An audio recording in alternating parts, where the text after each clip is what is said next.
friends, welcome back to your channel. Sales is always fun. For a sales professional to be successful, it's 70% the mind game. Balance 15% is how well he's able to communicate. And now today we are going to look at communication in this episode. Welcome to the part 4 of our communication episode. See, like we said, looked at the basics of communication where we said you send the message and it has to be received. So both sending and receiving is equally important. Has it happened to you that you told somebody something and they listened something else? They mistook or misunderstood your complete message. Has it happened? Or somebody told you something and you took it wrong. It must have happened to all of us, right? It happens every now and then within the family, within friends. You would say something, he would listen something, and he would do something else, right? This happens, and that's why this subject of listening, because you see, no communication book, including your Toastmasters or PSII, talk about listening. This is a very, very important skill, because research says a decent manager spends 45% of his time listening. Only the balance, about 30-35% speaking, and the balance reading and writing. So tomorrow when you get to the corporate jungle, as a manager, you would spend most of your time listening. Yes, you can go here speaking, not like me, there are 100 people teaching you how to speak. But hardly anybody gets into this subject of listening, which is the root cause of all miscommunications.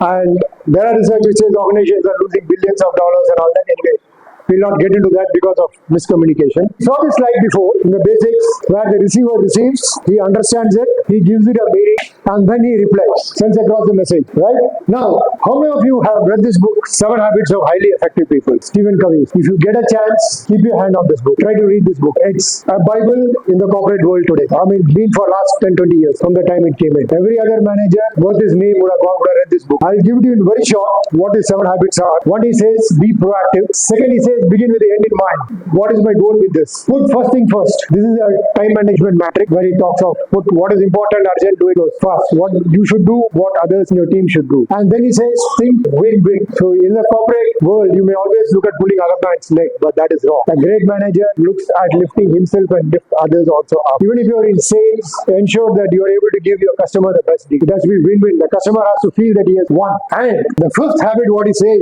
is seek to understand and then to be understood. What it means is that if you want people to understand you, you will have to understand people. You have to listen to what they say, how they say, when they say, and why they say. So listening is a very, very important skill for every manager. And then of course he says synergize. Ensure that you and your team, the working is smooth, everything is synergized. Not you walking one direction, other people walking in other direction. And then yes, sharpen the saw.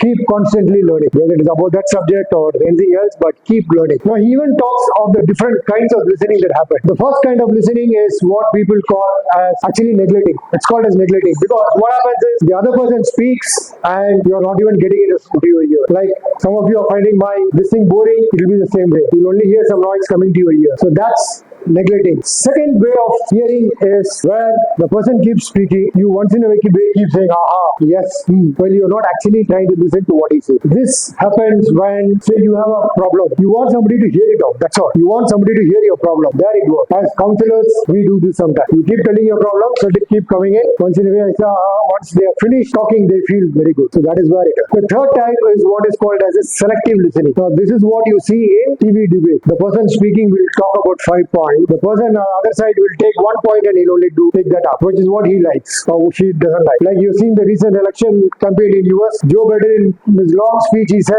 Trump followers are garbage. The one part of his long speech. Immediately Trump and his people took it up and they went about in the garbage trucks saying that we clean garbage in US. So they left the rest part of it. So this is another way of hearing. I mean, all of us would have experienced this in life. And the other variety is what is called as active listening. Now why you should do active listening is one, the receiver feels that you care. When I get the message, when I'm talking to somebody, I should have a feeling that person is listening to me. Whether it is to your friend, colleague, to your professors, to your bosses. If you're going and talking to your boss and he's like this, whatever. So the person should feel, encourages the person to speak out. So when you are speaking to me, I should be in such a position that I encourage you to speak more, tell more. You should be able to encourage them to speak out. Builds trust. If you listen to me or if you listen to the speaker, when he and she are speaking, speaking, when she speaks and he listens attentively, she feels, yes, I can trust her, right? This is human nature. And you can understand what is said and unsaid, because verbally he or she may be saying so many things, but non-verbally they will be giving out so many more messages. There could be violent hand movement. In between, they suddenly get angry, suddenly they'll cool down. So you can know what they are actually trying to say. So listening is not just hearing the words what the other person says. It is something much, much, much more than that. And when somebody is speaking, what we need to look for is the choice of words, what kind of words they are using, and what tonality it is coming out, the pace and volume. Because some people can speak in a very high pitch and they can speak for long there, but then that might get boring sometimes if there is no variation. So you need to see whether the person is always like this or he's speaking only now like this. Where all they use pauses, because this is again very important. If they are speaking confidently, not confidently, and whether they're trying to think in between what they are saying, or is it just flowing out through the thought, all that you can learn. Facial expression, yes. Even if you try to hide so many feelings in your mind, your face and your eyes will give it away. When the speaker doesn't want to show he's angry, he still speaks in a soft volume voice, but his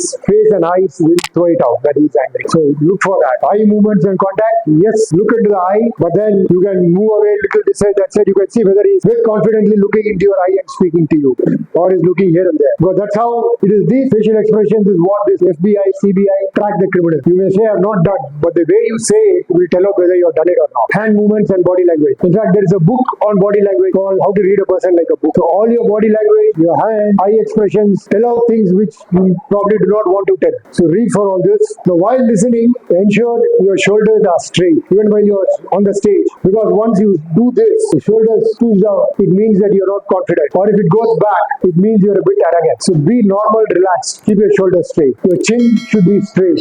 If you're looking down, it gives a message you're not confident, I'm not interested in listening to you. Eye contact has to be maintained. And you can slightly tilt your head. When I tilt my head like this, it means that I am willing to listen to you. You try this when you're talking to a child. If you have a kid at home or neighborhood, just bend your head and speak to the child. See how beautifully the child will talk to you. Try doing that. Maintain the eye contact. Most important, ensure your feet is facing the person. Not like this. You get a clear feeling that I'm not interested in you, right? The moment I do this, you get a feeling that this fellow is not interested in us. But the moment I turn around, talk, the feeling is different. And lean a little forward. Don't bend so much, but lean a little forward. Because when you turn your head and bend up forward, it clearly gives an indication that yes, speak, I'm willing to listen to you. Be mindful. Be mindful where you are, what you are doing. And don't talk. Avoid interrupting. At any case, do not interrupt. Let the speaker speak fully. And you got to listen with an open mind. See, what happens generally is when somebody comes to speak to us, like for example, she comes to speak to me and I know her well, I'll think, okay, she's only so much. She'll only come with this, right? You should never get into that. You should be with an open mind, willing, because she might be coming with something new or something very different. But if I get into my mind saying that she's this only, yeah, she'll talk only like this. And whatever she says, I equate it only to that. While listening, nod your head vertically, not more than 3 times, and do it only thrice. To do like this, it becomes something different. And yes, once in a way, say, aha, wow, just to tell the person that yes, you are still listening, because sometimes the person will be speaking and you will be quiet and he'll be wondering, is he listening or what happened to him? And this is where the most important part comes. Once the person has spoken, wait for a couple of seconds. Do not immediately jump and fire the gun. Just be relaxed, wait a few seconds, and then ask him or her, if I heard you right, is this what you are saying? Because for one sentence, sometimes the people may talk about 2-3 paragraphs, right? So you check back. Is this what I understand you are saying? Because this is something we never do in our day-to-day conversation. We never do this in our day-to-day conversation. But if you start doing this, one simple question, sir, this is what I understood. Am I right or not? Then they will explain back to you if you are wrong. And then ask as far as possible only open-ended questions. Like, what makes you say that? Can you tell me more? Why are you saying that? Questions like that. Or is it right? Is it wrong? It's a close-ended question. So the person on the other end has to talk out. This is simple way. Thank you. So, any questions? So we will end this episode here. Please do not forget, press the subscription and the bell button so that you are intimated when the next video is loaded. Thank you. Bye-bye.